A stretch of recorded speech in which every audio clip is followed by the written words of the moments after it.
Hello, this is Dr. Aanchal Panth, and today I'm going to tell you about hormonal acne, its causes, and how to treat it.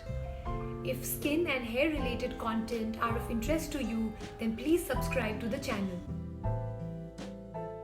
Hormonal acne is seen in women usually in their late 20s and 30s. These are women who may or may not have suffered from acne in their teenage years. They usually come with a complaint of sudden development of acne and oiliness of the face. Though not exclusively, these lesions usually occur along the jawline area and in the upper neck area. And they do develop large, red and painful lesions. They also have comedons, which are known as whiteheads. These lesions can appear on the entire face but usually are located on the lower part of the face. This acne may be associated with weight gain, thinning of hair on the scalp, and increased facial hair, mainly noticed around the chin area and the upper lip. They may also have complaints of irregular menses when they are suffering from hormonal acne. So how do hormones worsen acne? Hormonal acne occur due to increase in the level of androgens in the body. Of these androgens, testosterone is the most commonly implicated hormone. The sebaceous glands, which are the oil-forming glands on the face, have certain receptors to which these hormones bind. After these hormones bind, it stimulates increased sebum production, increased oil production from these glands, and thereby leading to formation of acne. So hormonal acne does not usually mean that there is increase in the level of hormones in the body. It is not necessary for the levels of hormones to be increased in the body, as there is something called end receptor hypersensitivity, where the levels of hormones in the body might be normal, but the sensitivity of the oil forming glands are higher. This can increase the chances of acne formation even though you have normal levels of hormones in the blood. So when do we suspect hormonal acne? We have a suspicion of hormonal acne whenever the woman presents in her late 20s or 30s along with other symptoms of either weight gain, irregular menses, thinning of hair or increased facial hair. Even though these features are not present, hormonal acne can occur in patients who have very resistant acne.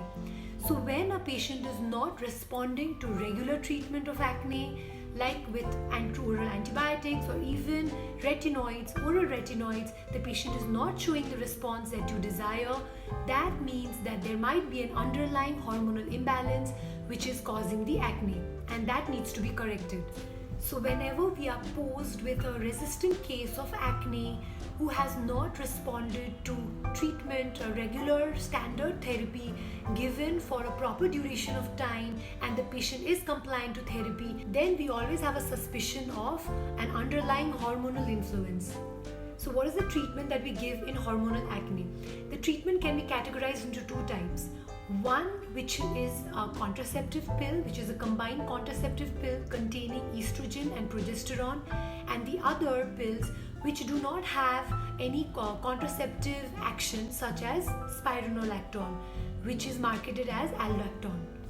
Combined oral contraceptive pills reduce the formation of androgens from the ovaries, and hence the circulating amount of androgen is reduced and its impact on the sebaceous gland is also less, and this leads to improvement in acne. Non-contraceptive hormonal treatments such as spironolactone and cyproterone acetate, they are anti-androgenic. They bind to the androgen receptors and hence block the action of the androgens. So there is improvement in the acne by reduction in oil formation from the sebaceous glands. All hormonal pills are prescription medicines and should be taken only after consulting a dermatologist or a gynecologist. Combined oral contraceptive pills are safe and effective medicines in treatment of hormonal acne. Though we have to look into the history and know that the patient does not have any history of venous thromboembolism, that means clotting of the vessels, or any history of uncontrolled diabetes or hypertension, or history of breast cancer or cervical cancer in family. All these pose as a contraindication to use of oral contraceptive pills. The vascular side effects are very rare now with newer combined oral contraceptive pills because of the reduced dosage of estrogen in them. Still, if you are a heavy smoker and suffer from either diabetes, hypertension, or have a family history of breast cancer and cervical cancer, then it is best to avoid the oral contraceptive pills. Other than improving your acne, these oral contraceptive pills also improve your menstrual cycles. It makes them more regular, also reduces the chances of anemia if there is any irregular bleeding that you're having or excess bleeding during menses. Those also reduce with this treatment. Both the oral contraceptive pills and the anti-androgen medicines such as spironolactone should be used for a period of at least 3 months in order to see improvement.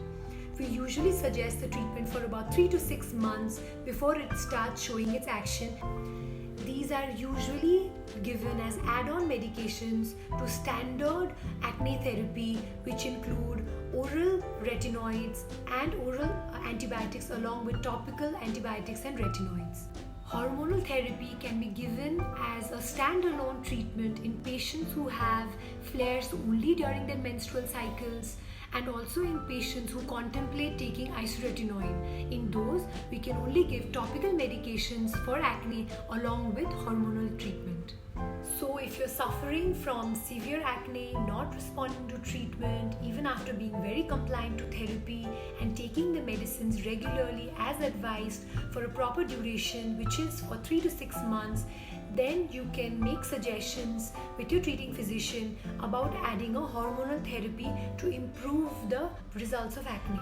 If you found this video useful, then kindly subscribe to the channel and also share this video. For more skin and hair related content, you can follow us on Instagram, Facebook, and Twitter.